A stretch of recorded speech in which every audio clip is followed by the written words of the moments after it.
Pricing on. Hold a second.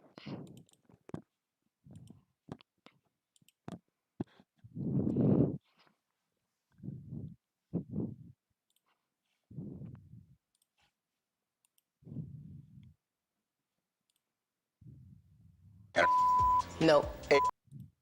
Can't say that. What about Hertz? That's not a bad word. That's just smart renting. Ever felt trapped by endless ads Seriously? while watching your favorite videos? One click on privacyadblocker.com.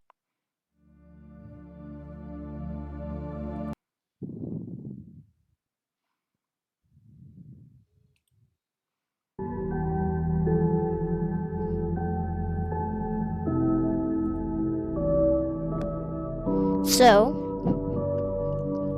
this new episode will be a bit more complicated because I'll break it up into a few sections. The first section is the history of how creatures get to the swamps on seireis land. The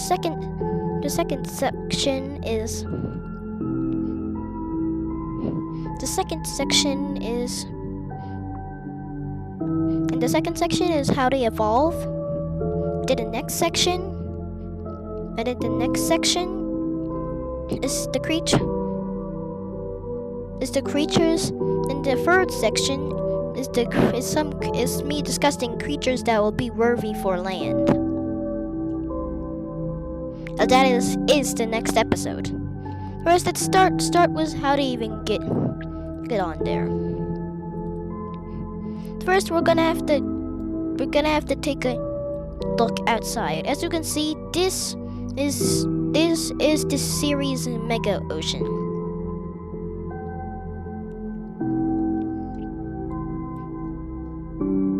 As you can see, it has 4 moons, and these 4 moons make even though they're very size, since there's 4, they may push tides up to super high, and this may cause a huge mega tsunami,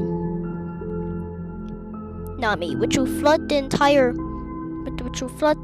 place for an extremely long time, flushing a lot of creatures to survive.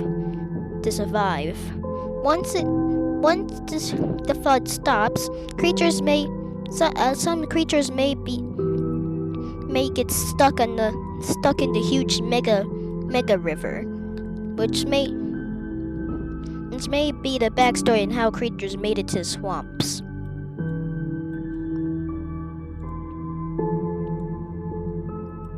This is a swamp.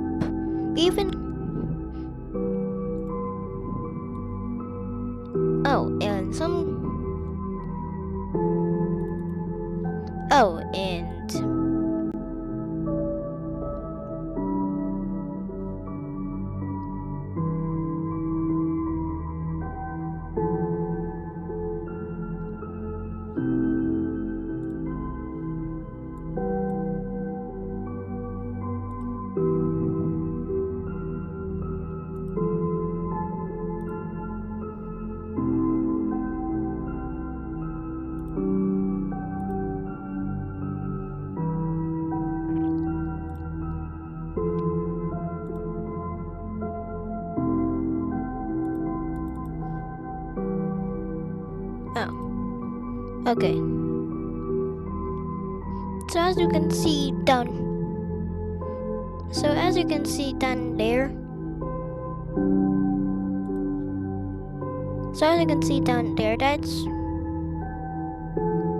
that's it.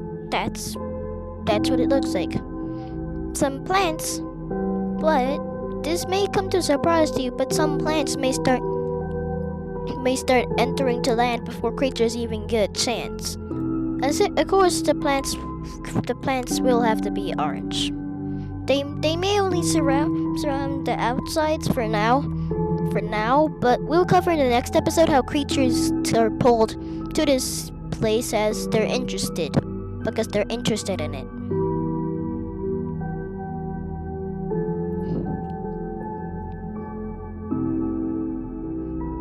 This may provide a bunch of orange swamps, and for us, we'll cover what they may adapt to look like. These plants plants which adapt the lifestyle here may become weirdly shaped trees. So they basically be shaped like what the outcome if you gave a 3-year-old a paper and a pencil. This would be the outcome, and this is what they look like. To do this as the phenomenon behind this oddity is simply them growing in the direction where the most sunlight is.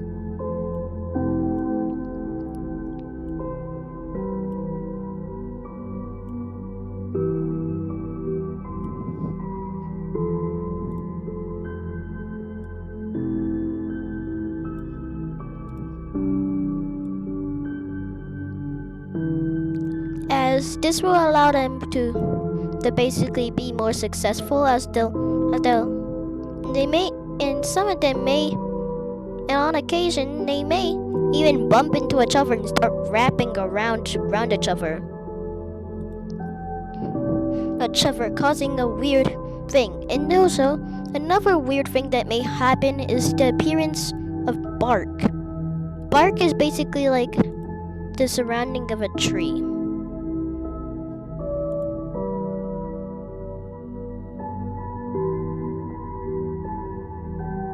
Let's do it as... You know what? I'm not gonna do that.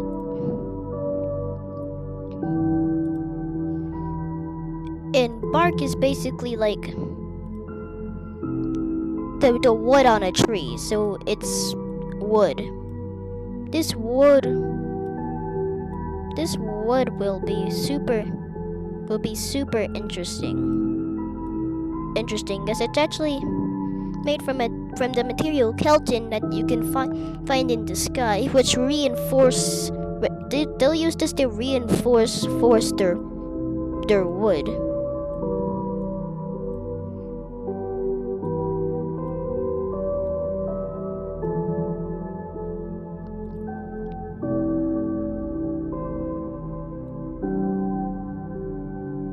As I'm changing the color that you usually see, just so you can actually differentiate the parts of the plants.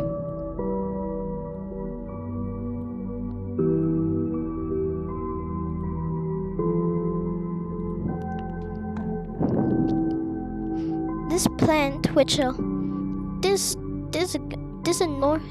plants are big, so this thing will naturally be enormous, being taller than a human.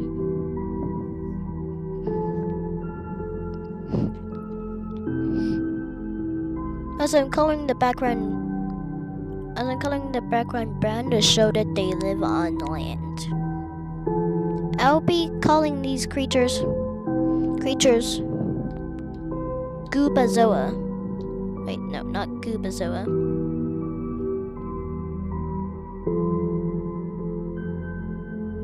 Okay, Goobyang.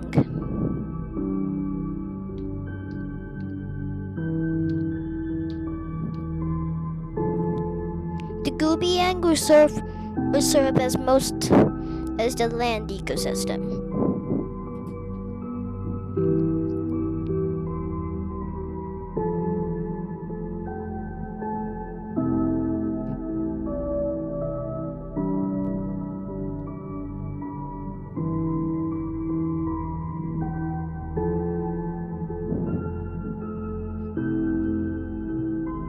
The Goobyang are enormous trees which may serve as a food source for future creatures. This is super important, so I'm not forgetting that to save it. Save.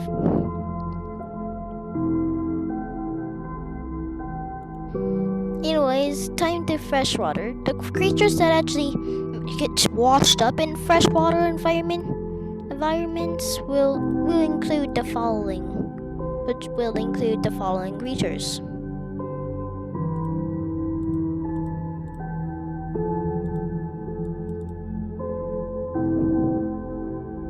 The first of which to get washed up in the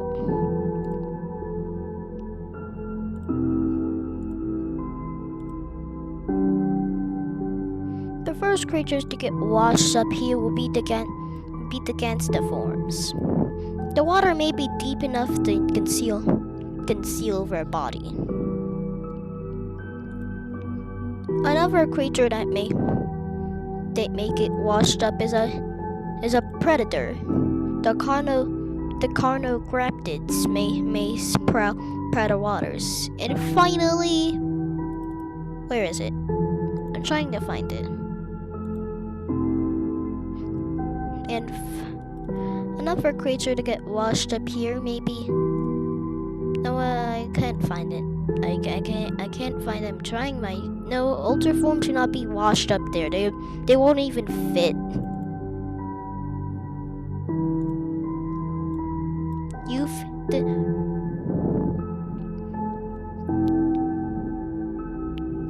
The next creature to get washed up here will be the Yuffie forms and the endoforms. Yuffie forms, endoforms, and not them. But where is it? It's becoming increasingly difficult to find this creature. No, not the Yuffie forms again. In the Dengyo form.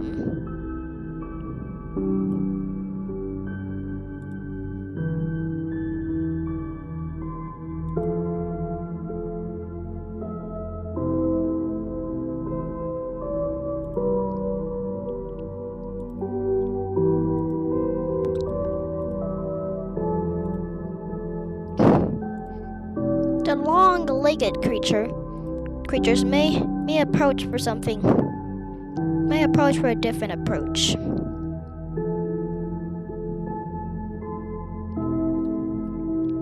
And they may splay their legs.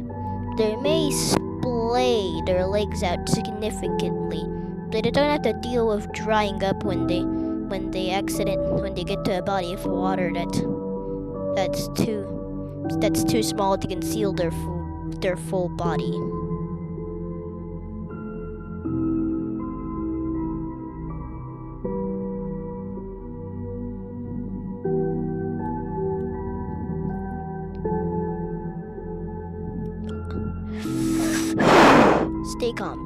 Stay calm, fires,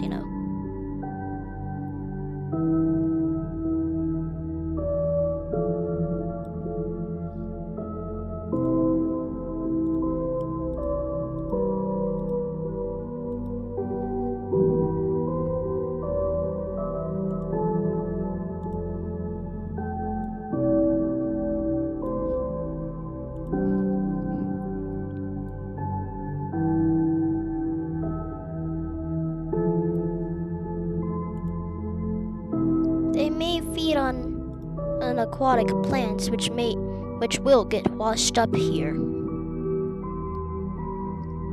The aquatic plants that get washed up here will the only aquatic plant that will get washed up though. The only aquatic plant that will get washed up though is the only plant that will get washed up is well, I gotta get rid of all of this. But the only aquatic plant to get washed up will be, and also the only one. The only aquatic plant that will get washed up is the first plant, actually, the Euphigenia, which we covered in episode 2.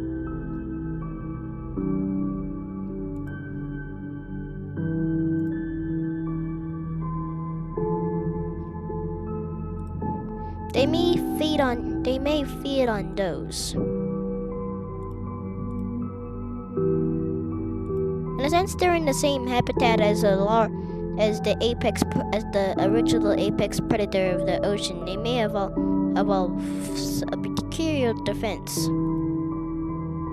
Spikes. These analogous to porcupine quills on Earth.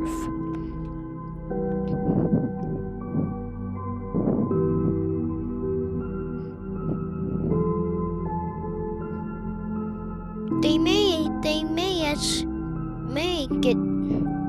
get smaller to even better conceal their body.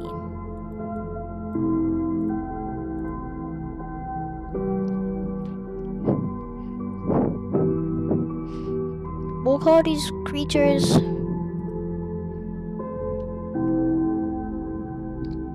sproforms.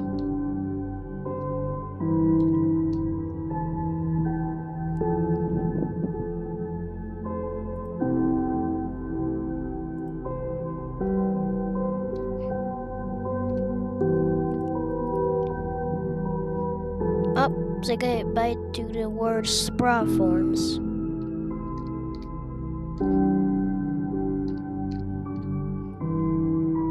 Anyways, sproforms.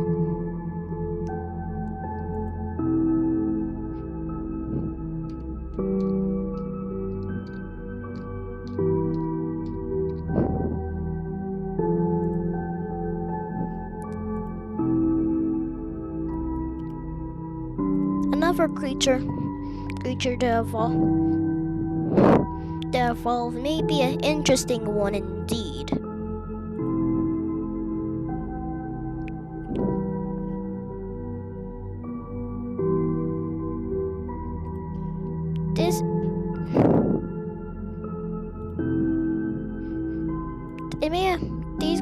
This new creature may evolve from the Dengio form.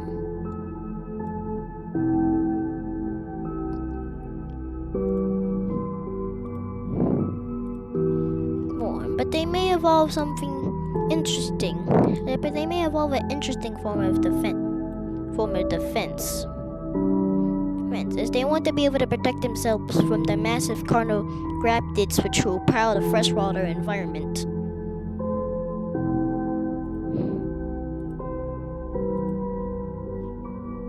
This may come in the form of a shell, but not just any shell, a belted shell. So basically, instead of covering the whole back, it actually just covers sections, letting the creature, which will allow it to still be flexible.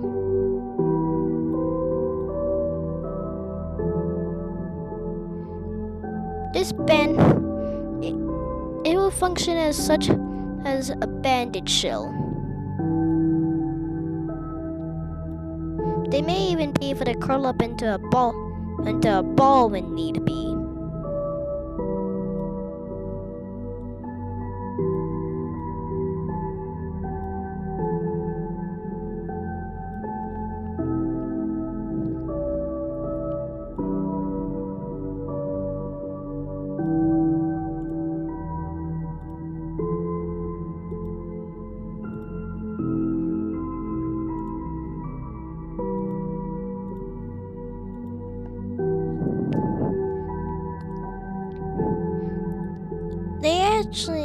They may stay mostly the same size, as there's no reason to get bigger.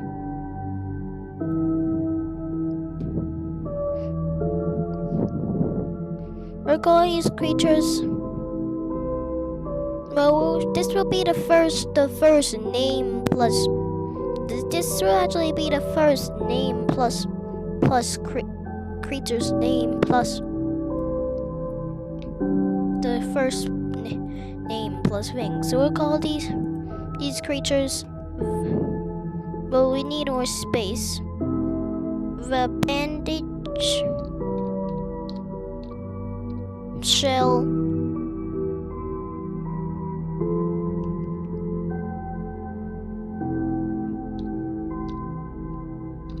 the banded shell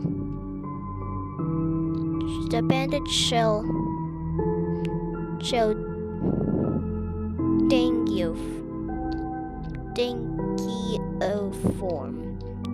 The banded shell dangioform.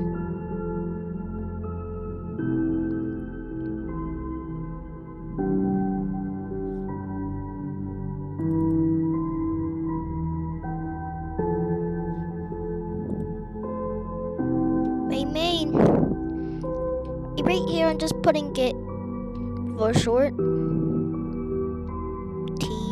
TBSD, because I'm not putting all of that. Ow.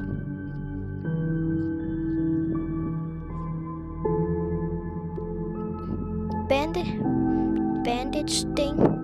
shell dangioform and dangioform are extremely close relatives, as besides the banded shell, there's literally nothing different between them.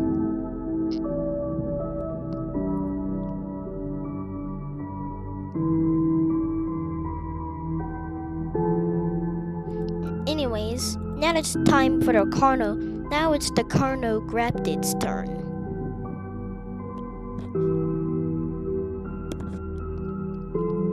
They may evolve camouflage. They may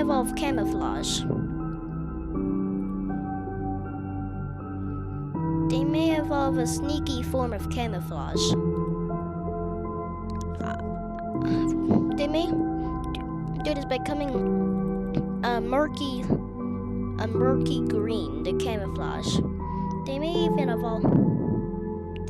go extreme, which you'll see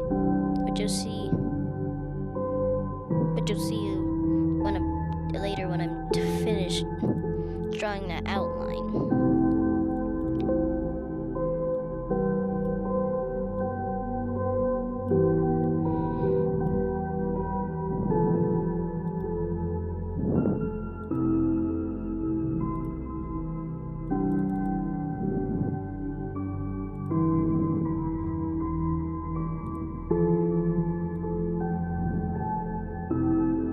They may go extreme as it even camouflaging to just. They may go extreme if it burrowing into the sand and disguising and turning their mandibles orange, disguising themselves as just a simple plant. They may even mimic the center by placing their faces on an orange. Oh, God dang it! On an orange center like that. Oh my God! Why?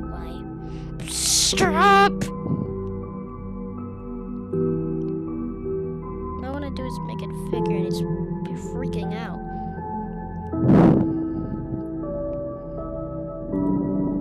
They may even make their mouths more like the color.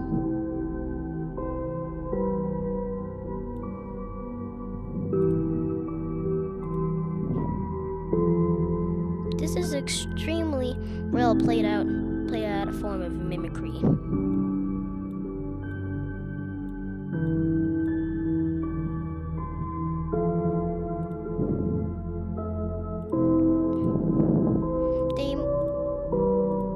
If you didn't already know, they may just disguise themselves. They'll be disguising themselves as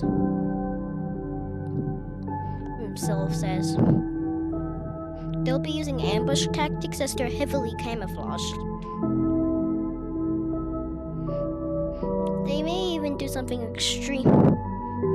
They may even go even more extreme with it by evolving tendrils by evolving structures on their back that that almost complete a structure on their back that almost completely mimics a leaf. Which means when they're moving around, they can actually camouflage themselves. As they're in the rare times that they actually actively hunt, which is when no creatures come around and they actually need to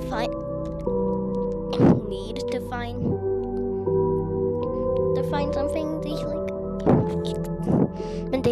So basically, when no food passes by when they're camouflaged, they go out and hunt actively.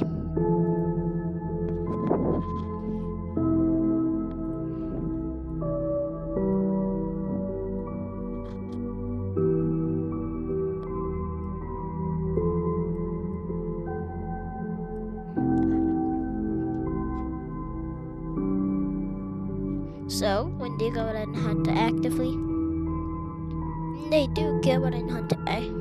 We'll call these the mimic. We'll call these the mimic raptids.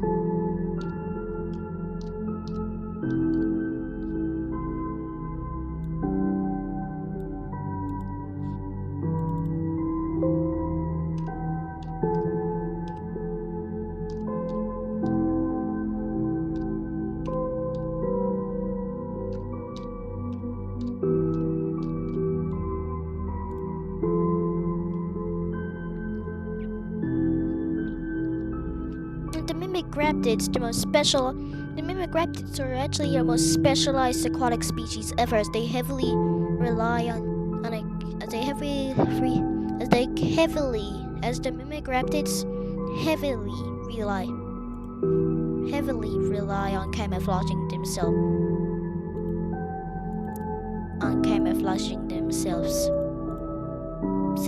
as the Yuffie Danny.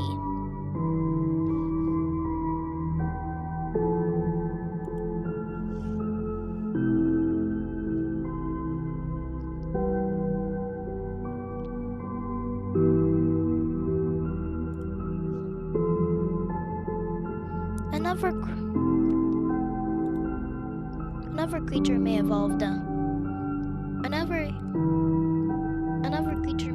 to do something. They may become electric eel-like, electric eel-like, as they will eat plants. They may lose all original structures that used to be limbs and simply become huge worm things.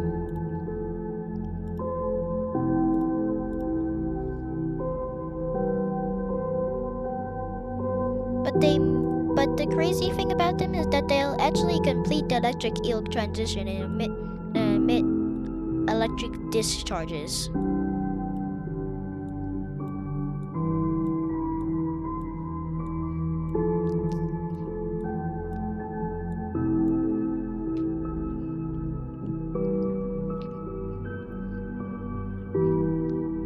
They may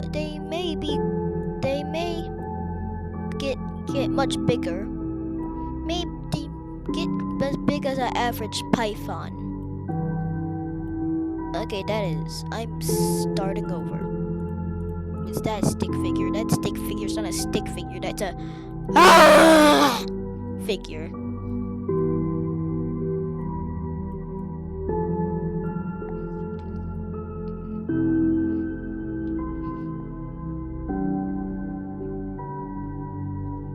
We'll call them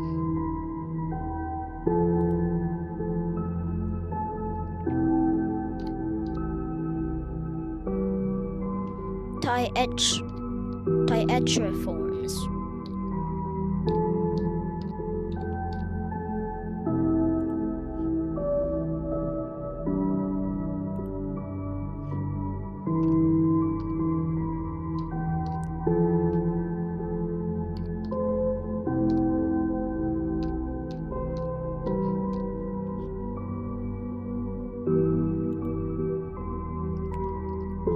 we discuss the creatures that will adapt to this freshwater environment, we can finally see what creatures will be worthy of the transition to land.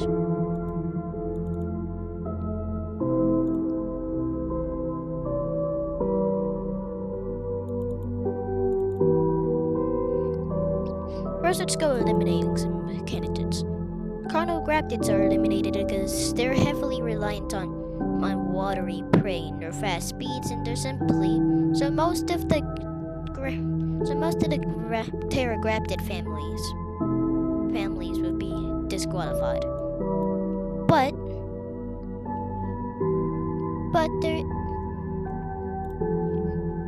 there are some creatures that may actually be evil.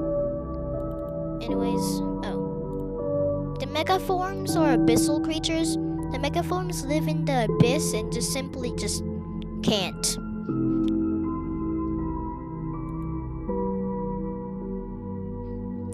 But there is one creature that can.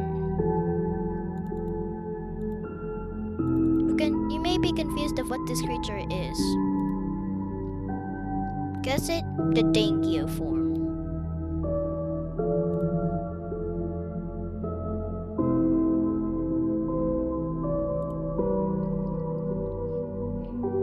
And the second creature may actually surprise you. It's the Ringograptids. Ringograptids are small and have limbs that can actually propel them, just make them crawl along. And they may actually do this with some, and some forms may evolve a herbivorous diet. And they may look the same, but they'll evolve a herbivorous diet, and they may come on to land to feast upon the swampy lands. These two creatures will mark the end of the Venti. These two creatures appear journey onto land will mark the end of the Vention. And now we're entering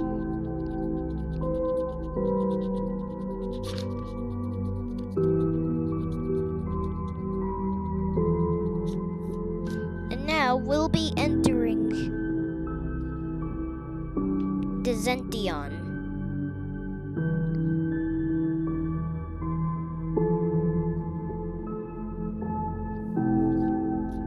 The Zention period will be the time of land. But before we go, we need to do some adjustments.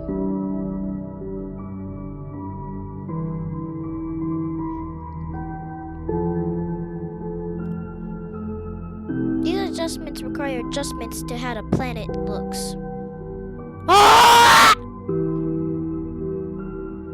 Okay. Sorry, I forgot to close the thing. God. Anyways, I'll just show you some of the creatures that evolved.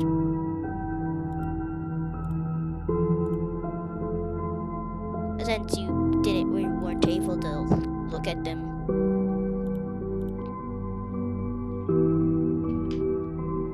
You weren't able to look at them, and so this was one, the Gooby being.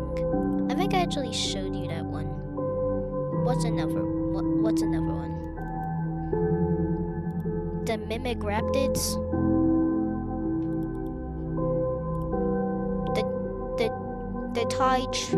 The Tyatraforms.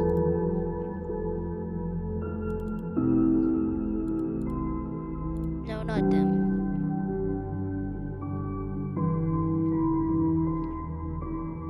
Are they? I think they're going into here.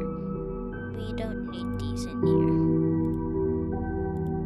I'm kind of just showing you them. You only need those two. Where is it? Oh. the spraw forms, which look like that because they need to conceal their whole body. Anyways, it's time we change how Seireis looks. By the time the animals come into land, the plants would have flourished. They would have finally colonized the whole planet. But there is still a small amount that they haven't colonized, which is a bit of the middle. But in the next episode, which is when the creatures walk onto land will be able, just when the first creatures walk onto land. Oh no, so I decided to do this, and since you weren't able to see the process of the creatures, how about we just... So first we have the